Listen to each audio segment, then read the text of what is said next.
This is 10MG Always Down. It's basically a game where we walk around like this. Or like this. You can see my pointer there. Let me just pop that off the screen. There we go. Bye bye. This Bye guy's bye. taking a walk. He's saying bye to everyone. Bye bye. Bye bye. The village doesn't Bye-bye. care. Bye bye. Just bye bye. So yeah, this is basically a game where we just jump.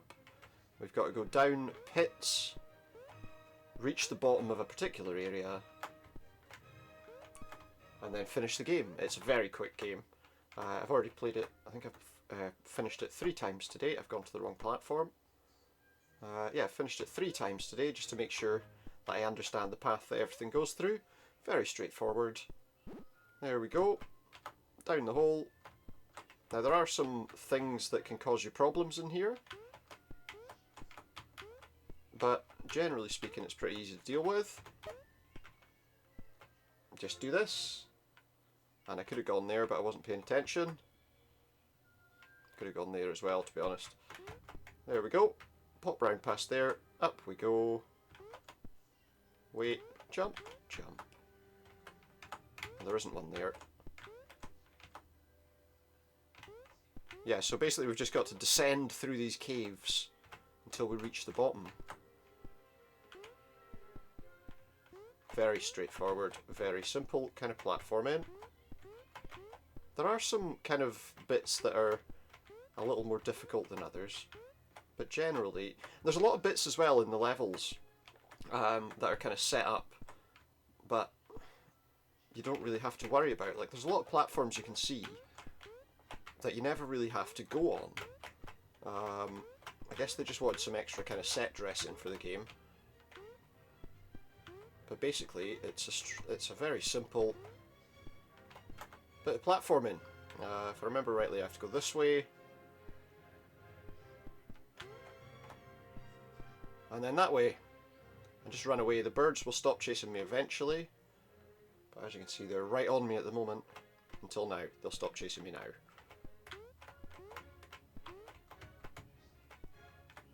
And then down here, some classical music keeping us going in the game. But yeah, there's a load of platforms up there that you don't have to go anywhere near.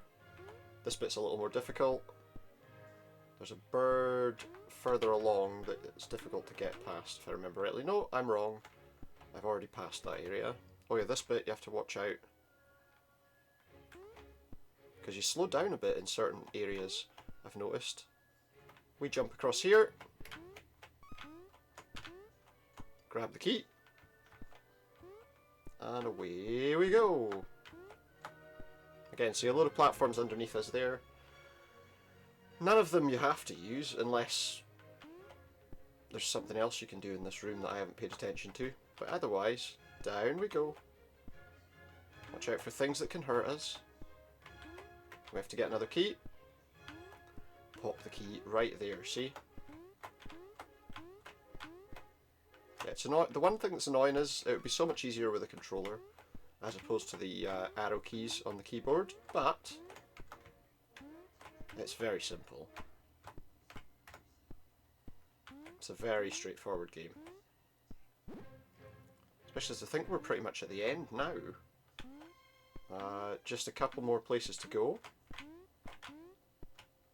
And we're finished. But you see, we're starting to move slower now for some reason. Down this hole we go. So it says 10-minute games, but I mean, this is barely a 5-minute game, to be honest. We do this. We now can't walk around, we can only jump.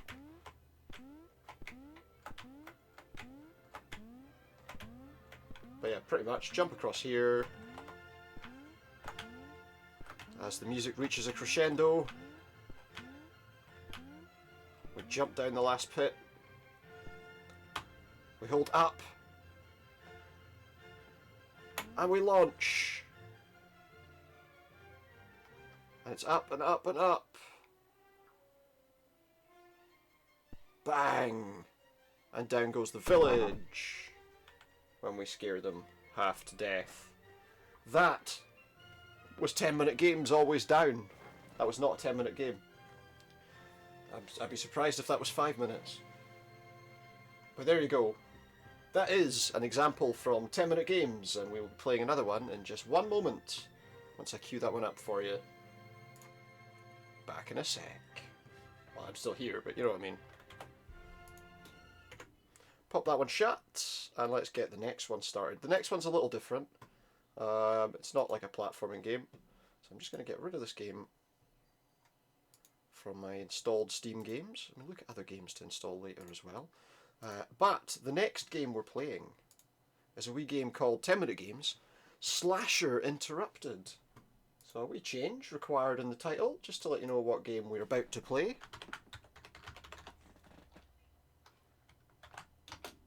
No. Slasher Interrupted. Just make sure that's updated. And I'll just make sure that we've got the right game on the screen when it comes back. Also, I might have to adjust the window size, so give me just one moment. Slasher Interrupted, thank you very much. Back to live we go, yeah. See, that this game, the window's different size, so it puts it in a strange place. But there we go. We fit it to the screen. So there's like these 4 characters. What have we got in the settings, actually? Well, let's make that a bit bigger. I'm just making it a bit bigger. Text speed's fine. So this is more of a kind of, I don't know if you'd call it like a visual novel type thing, but here we go. So beginning, content warnings for mild drug use, swearing and description of murder. What'll I give? I'm going to give my name as, yeah, let's give it that just to see what happens. The game's going to use she or her pronouns for me. You know, that's fine.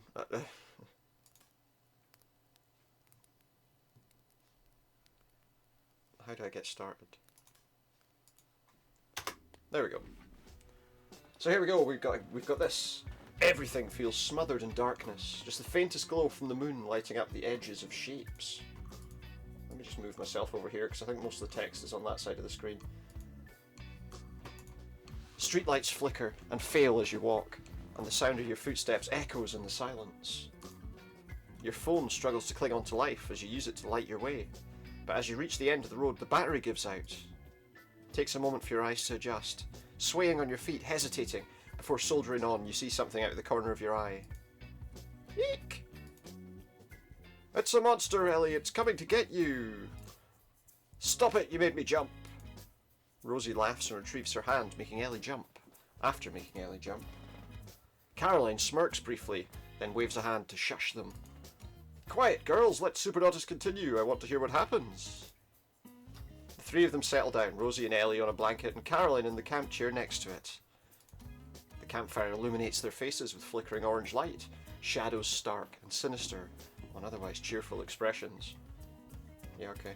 She doesn't look that cheerful, does she? I mean, of all of them, she doesn't look particularly cheerful there. Hey, hang on. That's gone...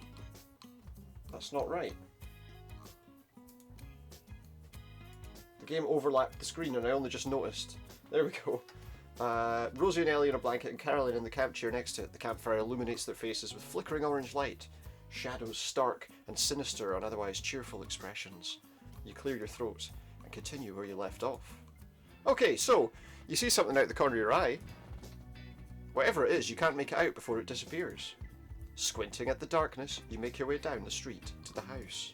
The wind whines through the trees, plaintive and warning, sending a chill up your spine. Game audio is just a little bit loud there. When you reach the gate, the outdoor light triggers and illuminates the garden. Disappearing behind a tree, you see... a kitty! Haha, what? It's not going to be a cat. Well, what do you think it is?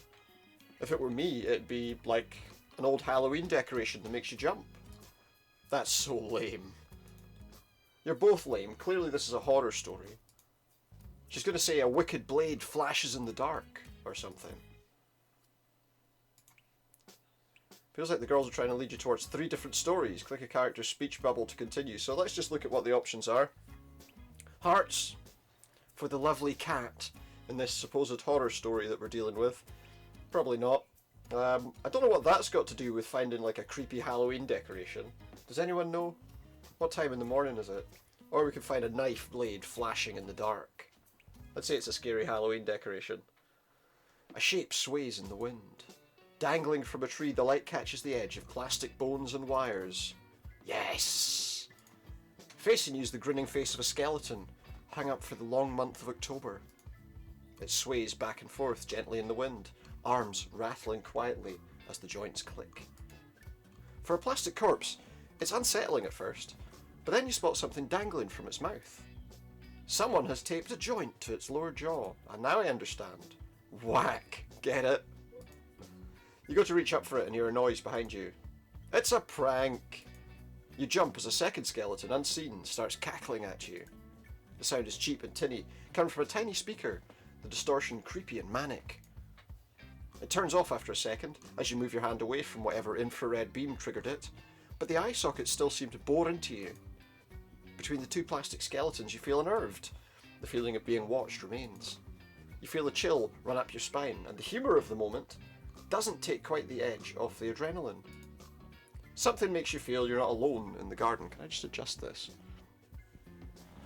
It's missing my head now. Oh, that's a bit better. Where was I? You're not alone in the garden.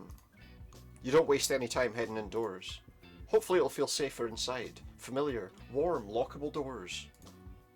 With a last quick check over your shoulder, you open up the front door and let yourself in. The door closes with a creak. Oh, come on, our door doesn't creak. It does in winter. I have to put WD-40 on the hinges, or other oils are available. You do? Just because you don't notice doesn't mean it doesn't get done. The windows stick when it gets cold too. I kind of need to clear my throat, to be fair. The three trail off quickly and let you keep talking. I didn't say it was our house, it's a house. It totally is your house you're narrating though, you keep that quiet. Anyway, the door opens with a creak, the only sound in the darkness. You close and lock it against the outdoors, taking a deep breath of relief. But inside it's weirdly quiet. You call out, "Hello!" and nobody responds. You creep down the corridor and peek into the living room. The light's on low, with quiet music playing from the stereo. Over the top of the sofa you can see the backs of two people's heads, unmoving. A sense of dread washes over you as you step closer to the sofa to see they're dead. Nah, they're super stoned. No, they just fell asleep cuddling. They're dead, alright? You glance up at Caroline and decide to pivot back to proper horror. You step closer to the sofa and every step causes a sick feeling in your stomach to rise. When you can see the figures closer, you gasp and take a step back in shock. Sprawled out on the sofa are the bodies of... You hesitate for a moment, unsure if naming actual people's too weird. Of two friends, their clothes torn and bloodstained, cut up by some vicious knife. Eek! Who's two friends meant to be? Like just two friends of yours? Is it me and Ellie? I don't want to be stabbed. Fine, it's Jake and Amy. They came over for band practice and now they're dead! Grody. Oh no, Jake and Amy are dead! Hey, I know you don't like them, but chill with the sarcasm. Also, it's more like, oh no, Jake and Amy are dead. I don't actually want them dead, but stakes are higher if they're named, right? It's not, oh no, generic friend is dead anymore. It's visceral. I'd be sad if they got stabbed. So your two named friends are dead on the sofa. That's classic Jake and Amy. You turn away from the grisly scene, horrified, your stomach turning at the sight. Anywhere here the killer could be waiting, ready to strike again. The stereo plays on in the corner, ignorant of the death in the room as the next dub track cues up. You go to switch it off, but a sound in the kitchen stops you, and you freeze. Something waits. You stare at the kitchen door, a grim sense of foreboding rooting you to the spot. It feels inevitable that you'll have to open it. No, run away! Grab a weapon! Fuck it, open the door. Take a few deep breaths to try and steel yourself. Looking around, all you can find for a weapon is an umbrella in the corner. You pick it up and weigh it in your hands. It's flimsy, but it's something. You creep closer to the door and press your ear against it for a moment to listen. It's silent on the other side of the door, sinisterly so. One hand on the handle, you glance back at the sofa and swallow. Whatever's in the kitchen, you're facing it on your own. With one quick movement, you snap the handle down and push the door open to see... the killer! No, a surprise birthday party. Nah, pizza's on fire. A pizza's on fire. Why would there be a surprise birthday party in the bloody kitchen when there's two people dead on the sofa? What, nobody's noticed? That would just kind of derail the story completely, wouldn't it? A pizza on fire. But presumably if I go straight to the killer now, the game will be over in like 2 minutes. Let's say a pizza on fire. Comedy taste again. Guess it's kind of weird after literally killing 2 people, but whatever. We're off the rails now. As you open the door, a bad smell hits your nose and you reel backwards a step. The kitchen's filled with black smoke, spilling out in clouds from the edge of the oven door. Oh, dang. You cross the kitchen, wafting smoke away from your face, and pull open the oven door. Inside's a gory mess, the blackened remains of what was once a pizza, now charred to a crisp. No! F in the chat. No Fs. No Fs in the chat. Not that there would be. What does that even mean? Wait. No, I'm not going to do that. What does that even mean? Aren't there 2 people dead? They died before they could eat their pizza. Makes sense, right? This is so sad. Why would the killer be still hanging about if there's no one there, you know? I mean, if everyone's already dead. Rosie breaks down into laughter, passing the joint to Ellie to hold as she cackles. Caroline rolls her eyes, but you catch a glimpse of her smiling. You cough at the pizza smoke and hunt around for gloves to take it out. With the blackened disc now sat on the counter, the kitchen feels like a crime scene. The kitchen feels like a crime scene? Hey, my dead friends are sad, but a pizza's tragic. You told me off for being sarcastic about them like 2 minutes ago. Yeah, well... Rosie shrugs and Caroline rolls her eyes. Your shoulders sag as you reach the end of the story. In front of you, the campfire's dimmed a little whilst you narrated, and you nudge a log further in with your foot. Well, that's it, the end. Ellie claps excitedly for a few seconds, beaming at you. Rosie raises her joint in applause. Kaz raises her mug of tea in appreciation. That was, bit of a change in tone. A bit, yes. I liked that, it was mostly kind of funny. A regular stoner comedy. Yeah, right. Just without anyone actually getting stoned. Whoops. Yeah, they just fucking died. If it was Jake and Amy, they probably were stoned beforehand. They usually are. Yeah, I guess it was just, like, implied. Impul died. No, I'm not making Impul died a thing. Ellie giggles at the mashed pronunciation. It's like an anti-drugs advert. Whoops. Don't do drugs, kids. You'll get killed by a knife murderer. And burn your pizza. So sad. So sad.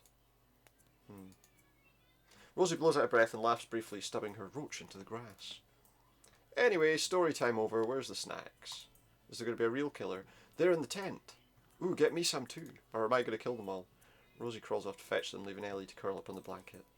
In her camp chair, Kaz leans back and looks at the stars. Your story seems to have, well, at least entertained them a bit. Maybe you could have told it a bit more consistently. But it seemed like a good idea to try and please everyone.